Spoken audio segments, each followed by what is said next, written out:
समय सार गाथा 298 299 की आत्मख्याति टीका। इसमें देखो क्या लिखा है, मैं सर्व विशुद्ध ज्ञप्ति जानन क्रिया मात्र भाव हूं। देखो अब मैं क्या हूं कि जानन क्रिया मात्र भाव में हूं। अब पढ़ाई क्या हो गई कि पर्याय में अहम बुद्धि, वो तो मिथ्यात है। ये जानन क्रिया क्या है भैया? और ये समय सार की 298 99 गाथा में लिखा है, मैं सर्व विशुद्ध ज्ञप्ति जानन क्रिया मात्र भाव में हूं। ये मैं हूं, ये जानने रूप जो परिणमन हो रहा है, ये मैं हूं। लेकिन हमने तो क्या मान लिया ना कि पर्याय में अहम बुद्धि हो गई तो मिथ्यात हो गया, पर्याय को अपना मान लिया तो मिथ्यात हो गया। जैसे जो है पर्याय से भिन्न ध्रुव मान लिया तो सम्यक हो गया। लोग कहते हैं कि वस्तु में से नहीं निकालते, दृष्टि में से निकालते हैं। तो मालूम है, दृष्टि में से कुछ निकालोगे, कुछ मिलाओगे, उसी का नाम तो मिथ्यात है। वस्तु में से तो कोई नहीं निकाल सकता और न कोई मिला सकता है।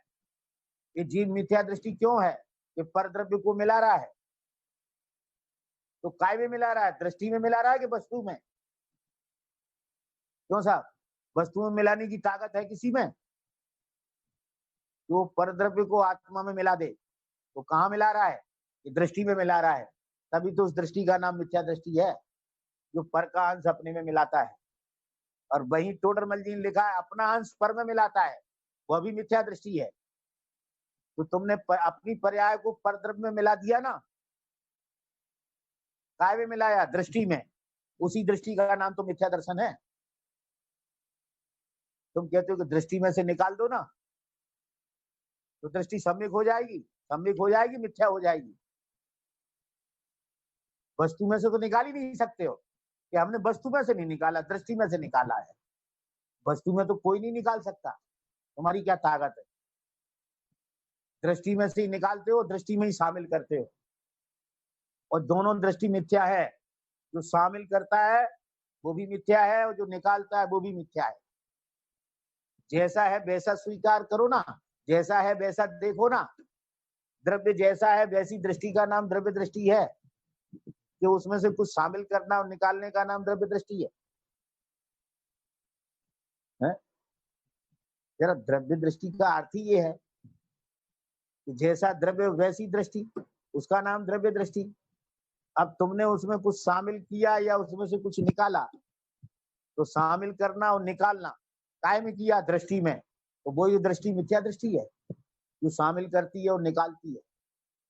अब तुम शामिल वाले को तो मिथ्या मानते हो, निकालने वाले को सम्यक मानते हो। ये कौन सा तरीका है? टोडरमल जी ने तो लिखा है, पर का अंश अपने में मिलाना मिथ्या दर्शन, और अपना अंश पर में मिलाना मिथ्या दर्शन है। तो अपना अंश पर में मिलाना ये क्या है? पर्याय अपना अंश है ना, और उसको द्रव्य में मिला दिया और पुद्गल में मिला दिया, तो क्या हो गया? ये अपना अंश पर में मिलाया। जैसे पर का अंश अपने में मिलाना मिथ्या दर्शन है, वैसे अपना अंश पर में मिलाना मिथ्या दर्शन है।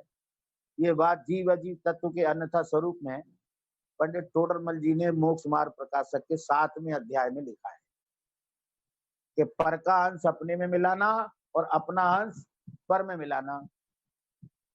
और नहीं है तो आप बता दो, अपना अंश पर में मिलाना क्या है? अपनी पर्याय को पर में मिला दिया तुमने। अरे ये तो परद्रव्य है, पुद्गल है, इसमें तो पुद्गल व्याप्ता है? मैंने अपनी पर्याय को अपने में तो रखा नहीं और पुद्गल में मिला दिया, तो तुमने दो द्रव्य मिला दिए। जब दो द्रव्य मिला दिए तो दृष्टि सम्यक होगी कि मिथ्या होगी? जैसे पर के पुद्गल द्रव्य की पर्याय को कर्म को अपने में मिलाना मिथ्या दर्शन है, ऐसे ही अपनी पर्याय को पुद्गल के खाते में डालना मिथ्यात है, अनीति है और अन्याय है, बेईमानी है। क्या? कि किसी को किसी के खाते में डाल देना। पर्याय है जीव की और पुद्गल के खाते में डाल देना, कि ईमानदारी है कि बेईमानी है? पुद्गल के, और कह दिया आचार्य ने पुद्गल के खाते में डाल दिया। आचार्य को बदनाम करते हो, पुद्गल के खाते में डाल दिया। आचार्य कह रहे भैया ये पुद्गल द्रव्य का परिणाम है, तुम इसे जीव का अलग है और पुद्गल का अलग है। तो नहीं, पर्याय को पुद्गल में डाल दिया, उनने डाल दिया कि तुम डाल रहे हो। उनने तो ये कहा है कि ये पुद्गल का परिणाम है, मान लो पुद्गल का है, और ये जीव का परिणाम है, इसे जीव का मान लो। इसी के लिए तो समय सार लिखा है, जीव का जीव में और पुद्गल का पुद्गल में। इसके लिए समय सार नहीं लिखा कि द्रव्य द्रव्य में है और पर्याय पर्याय में है, ये समय सार में नहीं लिखा। समय सार में ये लिखा है जीव का जीव में और पुद्गल का पुद्गल में। जीव अपने द्रव्य गुणों में द्रव्य गुणों रूप रहता है, द्रव्य गुण पर्याय रूप रहता है, पुद्गल अपने द्रव्य गुण पर्याय रूप रहता है। जीव अपने क्रम नियमित परिणामों से जीव ही है, अजीब नहीं। 308 से 311 गाथा लिखी है।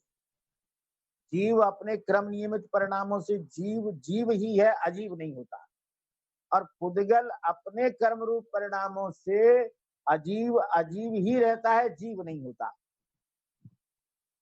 ये सब विशुद्ध ज्ञान अधिकार की 308 से 311 तीन गाथाएं। क्या समझ? तो समय सार में तो दो द्रव्य की भिन्नता है और स्वभाव विभाव की भिन्नता है।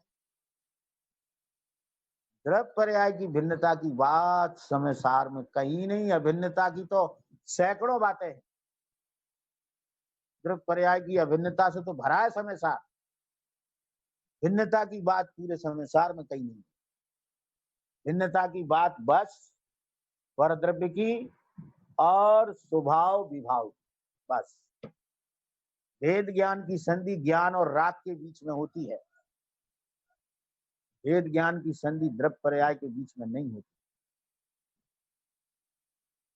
एक जगह नहीं, आप 1000 जगह देख लो, कहीं भी नहीं है ऐसा। केवल बस व्याख्याओं में है, शास्त्रों में नहीं है, टीकाओं में नहीं है। अब आगे देखो, परमात्म प्रकाश अध्याय 2, इसमें कहते हैं तीन भुवन में रहने वाले जीवों का मूर्ख ही भेद करते हैं और ज्ञानी जीव केवल ज्ञान से प्रकट सब जीवों को समान जानते हैं।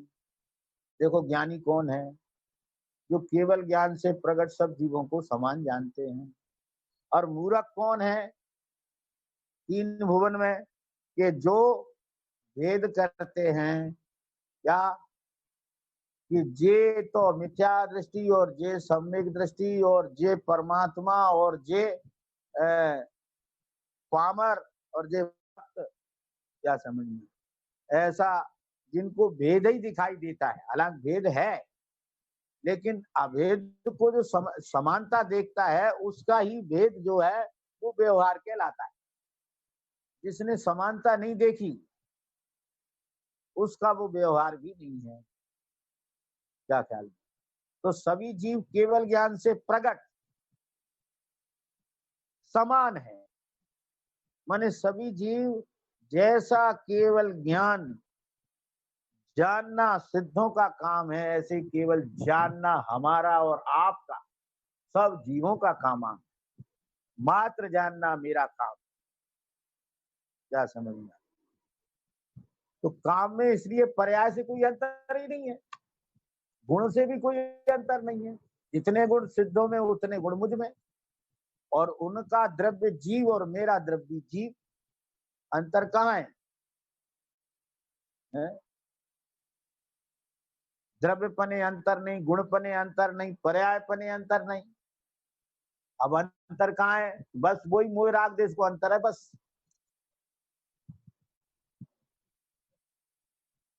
वही अंतर है, और अंतर कहाँ है?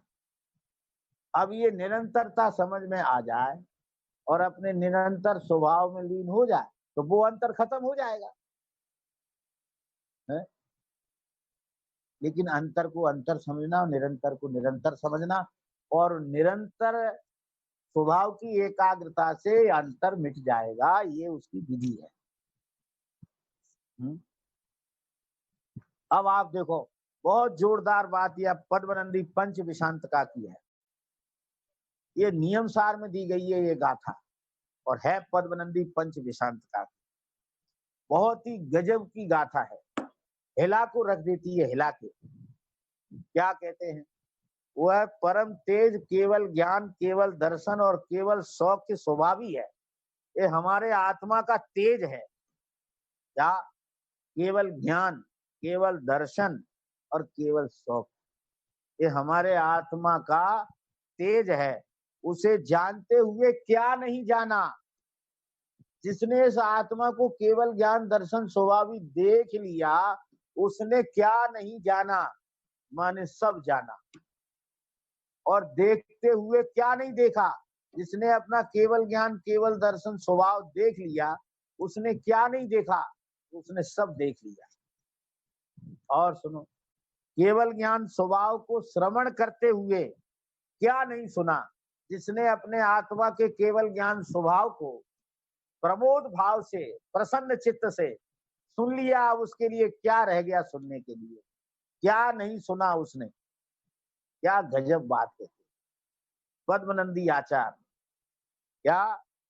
जिसने केवल ज्ञानादि स्वभाव को श्रवण किया, उसने क्या नहीं सुना, अर्थात उसने सब सुना। परंतु जिसने अपने केवल ज्ञान स्वभाव की महिमा नहीं सुनी, उसने कुछ नहीं सुना, उसका जिनवाणी सुनना निष्फल है। क्या है? जिसने इस केवल ज्ञान आदि स्वभाव को नहीं सुना, तो समझ लो कुछ नहीं सुना। और जिसने ये सुन लिया, उसने सब सुन लिया। जिसने ये जान लिया, उसने सब जान लिया। और जिसने ये देख लिया, उसने सब देख लिया। आत्महित के लिए ये केवल ज्ञान स्वभाव, केवल दर्शन स्वभाव, जान, सुनना, जानना, देखना, ये बहुत बड़ा, कितने बहुमान के साथ होते। आगे 21 नंबर का कथन है, कर्म की उपाधि से निरपेक्ष, अनित्य शुद्ध पर्यार्थिक न से, जैसे संसारी जीवों की पर्याय सिद्ध सब पर्याय के समान शुद्ध है। देखो ये नय है, हम इसको बार बार दोहराते हैं। ये नय जो है बहुत गजब का नय है, ये आत्मा को दिखाने वाला नय है। क्या? ये संसारी जीवों की पर्याय सिद्ध पर्याय के समान शुद्ध है। तो कोई नहीं बताने वाला ये नय है, लेकिन नय चक्रों में लिखा है सब में। क्या? कर्म की उपाधि से निरपेक्ष, उपाधि तो कर्म की कर्म में है, उससे जो निरपेक्ष अनित्य शुद्ध पर्याय को देखता है, वो पर्यार्थिक न्याय संसारी जीव की पर्याय को सिद्ध समान शुद्ध देखता है। कल्पना करता है कि है, सिद्ध समान शुद्ध है। क्यों है? कि उनके नो कर्म द्रव्य कर्म भाव कर्म नहीं है। हमारी ज्ञान पर्याय में भी नो कर्म द्रव्य कर्म भाव कर्म नहीं है, है? दिन के प्रमत अप्रमत शुभ अशुभ भाव नहीं है, कोई विकार नहीं है ज्ञान में। हमारे ज्ञान में भी कोई विकार नहीं, निर्विकार सिद्धों जैसा है? और उनके ज्ञान में ज्ञेयाकार होता है, ज्ञेयाकृति होती है, परंतु ज्ञेयकृत अशुद्धता नहीं होती। हमारा ज्ञान भी ज्ञेयाकार तो होता है, पर उसमें ज्ञेयकृत अशुद्धता नहीं होती। ऐसा सिद्धों जैसी मेरी ज्ञान पर्याय है। अरे ये जीता जागता चैतन्य चमत्कार है, ये आत्मा की रोशनी है, ये आत्मा का प्रकाश है, ये आत्मा का चेहरा है, ये आत्मा की छवि है। क्या समझ में? ये आत्मा का लक्षण है, इससे लक्ष्य मिलता है। ये ऐसी कोई अद्भुत चीज है, तभी तो लिखा है ना पद्मनंदी आचार्य ने कि जिसने केवल ज्ञान दर्शन नहीं देखा, उसने कुछ नहीं देखा, और जिसने ये देखा उसने सब कुछ देखा। जिसने केवल ज्ञान दर्शन जाना, उसने सब कुछ जान लिया। जिसने नहीं जाना उसने कुछ नहीं जाना। जिसने केवल ज्ञान दर्शन की बात सुन ली उसने सब कुछ सुन ली, और जिसने नहीं सुनी तो समझ लो कुछ नहीं सुना। ऐसी बात है। तो ये हमारा जीता जागता ज्ञान सिद्धों जैसा है, और इस ज्ञान उपयोग से ये योग स्वभावी आत्मा लक्षित होता है।